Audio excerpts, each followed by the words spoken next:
మహాపాపములు చేసింది ఒక స్త్రీ. చేసి అంధురాలైపోయింది, కుష్ఠవ్యాధి వచ్చేసింది. తినడానికి తిండి లేక గోకర్ణ క్షేత్రానికి వెళ్ళింది. కళ్ళు లేవు, ఎవరన్నా ఏదైనా తినేది వేస్తారేమో అని ఒక శివరాత్రి నాడు అక్కడ కూర్చుంది. అందుకే మనకి పెద్దలు ఒక మాట చెప్తారు, నీ జీవితంలో ఎప్పుడైనా 4 ఒక్కసారి దొరికితే నీ అంత ధన్యాత్ముడు లేడు అని చెప్తారు. 4 ఒక్కసారి దొరకాలి. 1, నువ్వు గోకర్ణం వెళ్ళాలి అసలు. 2, నీవు మారేడు దళములను చేత్తో పుచ్చుకోవాలి. 3, నీకు అక్కడ శివలింగం ఏ రాయైనా శివలింగమే, ఓ శివలింగంగా నువ్వు అక్కడ భావన చెయ్యాలి. లేకపోతే అక్కడ ఉన్నటువంటి స్వామికి మహాబలేశ్వరుడని పేరు, మహాబలేశ్వర దర్శనం చెయ్యాలి. నీ అదృష్టం అయితే అది కృష్ణ చతుర్దశి అయి ఉండాలి, అంటే మాస శివరాత్రి కానీ మహాశివరాత్రి కానీ అయి ఉండాలి.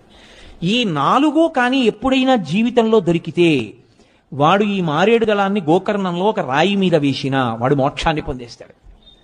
ఇన్ని పాపములు చేసిన వాడు కానివాడు, అంటే చెయ్యమని నా ఉద్దేశ్యం కాదు.